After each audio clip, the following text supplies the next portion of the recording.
নমস্কাৰ, আজি 4 জানুৱাৰী। এই মুহূৰ্তত কেইবাটাও ব্ৰেকিং নিউজ আহি পৰিছে। আমি আপোনালোকক পোনপ্ৰথমে সেইসমূহ আগবঢ়াইছোঁ।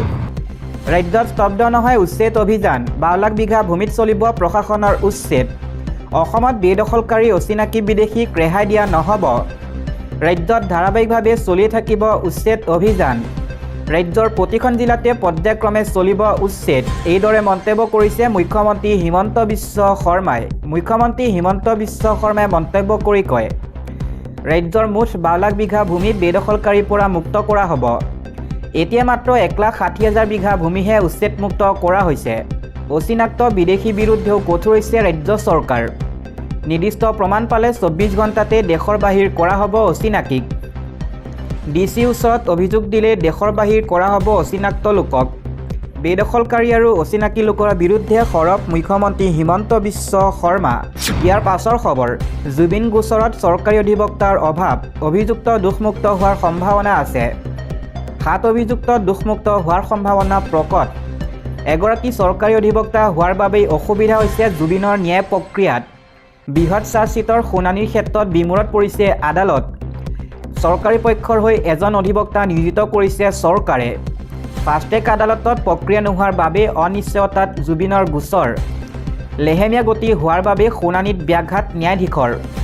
সমগ্ৰ প্ৰক্ৰিয়াক লৈ চৰকাৰক হেঁচা প্ৰদান কৰিছে অধিবক্তা সমাজে।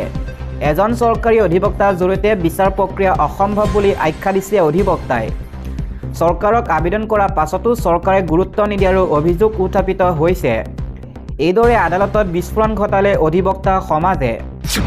আগবঢ়াইছোঁ এটা ৰাজনৈতিক প্ৰেক্ষাপটৰ খবৰ। 2024 নিৰ্বাচনত প্ৰাধান্য পাব নতুন মুখে। কপাল ফুলিব পাৰে বিজেপি 22 গৰাকীকৈ যুৱ নেতাই। পুৰণি বিধায়কৰ নাম নকটাকৈ নতুনক প্ৰাধান্য দিয়াৰ চৰ্চা চলিছে। 103টা সমষ্টিৰ ভিতৰত 22জন নতুন নেতাক টিকট দিয়াৰ সম্ভাৱনা আছে।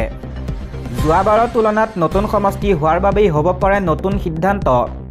অন্যহাতে সকলো বিধায়কে যে টিকট পাব তাৰ নিশ্চয়তা নাই। জনপ্ৰিয়তা হ্ৰাস পোৱা মন্ত্ৰী বিধায়কৰ নাম কৰ্তন হোৱাৰো ইংগিত দিয়া হৈছে। বুথ কমিটিৰ পৰা ৰাজ্যিক কমিটিলৈ আহিব দীঘলীয়া তালিকা। এটা সমষ্টিৰ বিপৰীতে 3ৰ পৰা 4টা যাব কেন্দ্ৰীয় কমিটিলৈ। কেন্দ্ৰীয় কমিটিৰ সিদ্ধান্তই হ'ব চূড়ান্ত সিদ্ধান্ত, য'ত মুখ্যমন্ত্ৰী ৰাজ্যিক সভাপতি নাথাকিব হস্তক্ষেপ। 24ৰ বিজেপিৰ প্ৰাৰ্থিত্বক লৈ মুখ্যমন্ত্ৰীয়ে কৰিলে এই বৃহৎ ঘোষণা। দিবলৈছোঁ আন এটা ৰাজনৈতিক প্ৰেক্ষাপটৰ খবৰ। অসমত একেৰাহে তৃতীয়বাৰলৈ হ'ব NDA চৰকাৰ। আহি গ'ল 2024 নিৰ্বাচনক লৈ প্ৰথমটো প্ৰাক নিৰ্বাচনী সমীক্ষা। বিধানসভা নিৰ্বাচনত অসমত NDA লাভ কৰিব 90খন আসন। বিজেপিয়ে অকলেই লাভ কৰিব 69ৰ পৰা 74খনকৈ আসন। ইয়াৰ বিপৰীতে 25ৰ পৰা 29খন আসনতেই থমকি ৰ'ব কংগ্ৰেছ। অগপই 8ৰ পৰা 11খন আসন, BPFে 8ৰ পৰা 10খন আসন লাভ কৰাৰো সম্ভাৱনা আছে।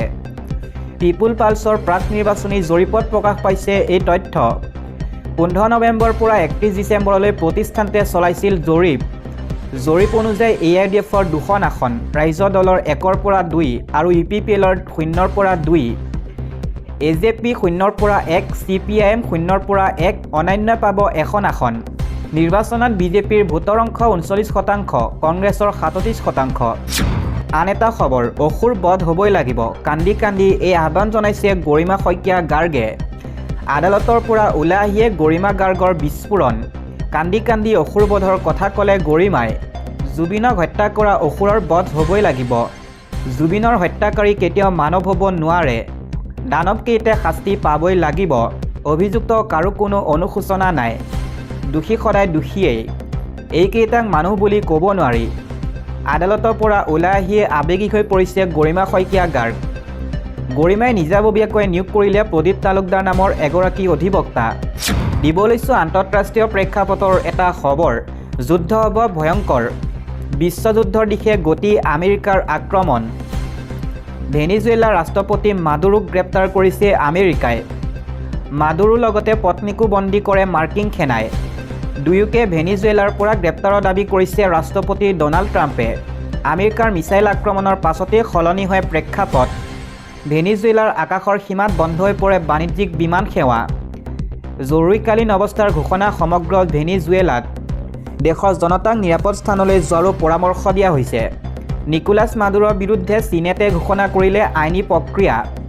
অপৰাধজনিত কেইবাটাও গোচৰ মাদুৰৰ বিৰুদ্ধে ভেনিজুৱেলাত দখল কৰা দিশে মাৰ্কিন সেনা আক্ৰমণৰ পাছতে চীন ৰাছিয়াই মাৰিব পাৰে এণ্ট্ৰি ভেনিজুৱেলাৰ পক্ষ থাকি আমেৰিকাক কৰিব পাৰে পৰোক্ষ আক্ৰমণ বাণিজ্যিক সংঘাতে ভয়ংকৰ ৰূপ ল'ব পাৰে বিশ্বত আন এটা খবৰ নাবালিকাৰে কুকৰ্ম কৰি মুছলমানৰ অভিনয় ৰাজেন্দ্ৰৰ নাবালিকাক ধৰ্ষণ কৰি ৰাজেন্দ্ৰই ল'লে মুছলমান মহিলাৰ ৰূপ 16 বছৰীয়া নাবালিকাৰে কুকাণ্ড ৰাজেন্দ্ৰ চিচদিয়াৰ গ্ৰেপ্তাৰৰ ভয়তে ৰাজেন্দ্ৰই পিন্ধিছিল বুৰ্খা ৰাজস্থানৰ ধলপুৰত সংঘটিত হৈছিল এই জঘন্য ধৰ্ষণ কাণ্ডটো বুৰ্খা পিন্ধি ৰাজেন্দ্ৰই আত্মগোপন কৰি আছিল উত্তৰ প্ৰদেশৰ বৃন্দাবনত আত্মগোপন কৰি থকা 50 বছৰীয়া ৰাজেন্দ্ৰক মথুৰাৰ পৰা গ্ৰেপ্তাৰ কৰিছে আৰক্ষীয়ে পৰৱৰ্তী খবৰ বাংলাদেশী খেলুৱৈক লৈ কঠোৰ হৈ পৰিছে BCCI 22 গজৰ উইকেটত ভাৰতত আৰু দেখা নাপাব পাৰে বাংলাদেশী খেলুৱৈ IPLতো থাকিব নোৱাৰিব কোনো বাংলাদেশী খেলুৱৈ মুস্তাফিজুৰ ৰহমানক ৰাখিব নোৱাৰিব IPLৰ KKR দলে IPL দলত বাংলাদেশী খেলুৱৈ ক্ৰয়ক লৈ কঠোৰ হৈ পৰিছে BCCI KKRৰ পৰা মুস্তাফিজুৰ ৰহমানক আঁতৰাবলৈ নিৰ্দেশ দিছে BCCI মুস্তাফিজুৰক KKRৰ পৰা প্ৰত্যাহাৰৰ নিৰ্দেশ দিছে BCCIৰ সচিব দেৱজিৎ লন শইকীয়াৰ সংবাদ মাধ্যমৰ সন্মুখত এই ঘোষণা কলকাতা নাইট ৰাইডাৰ্ছৰ নিয়মীয়া খেলুৱৈ আছিল পেচ বলাৰ মুস্তাফিজুৰ IPLত KKRে মুস্তাফিজুৰ ৰহমানক ক্ৰয় কৰাক লৈ হৈছিল বিতৰ্ক দিবলৈছ আন এটা খবৰ অহা 8 জানুৱাৰীৰ পৰা দেশজুৰি কংগ্ৰেছৰ MGNৰেগা বচাও অভিযান MGNৰেগাৰ বিলুপ্তকৰণৰ বিৰুদ্ধে দেশজুৰি আন্দোলন কৰিব কংগ্ৰেছৰ দলে কংগ্ৰেছে MGNৰেগা বচাও শীৰ্ষক 3টা পৰ্যায়ৰ আন্দোলন ঘোষণা কৰে নতুন দিল্লীত এক সংবাদমেল সম্বোধন কৰি দলৰ সাধাৰণ সম্পাদক KC বেণুগোপাল আৰু জয়ৰাম ৰামেশে 8 জানুৱাৰীৰ পৰা দেশজুৰি 45 দিনীয়া এক ব্যাপক আন্দোলনৰ কাৰ্যসূচী ঘোষণা কৰে উল্লেখ্য যে বেণুগোপালে কয়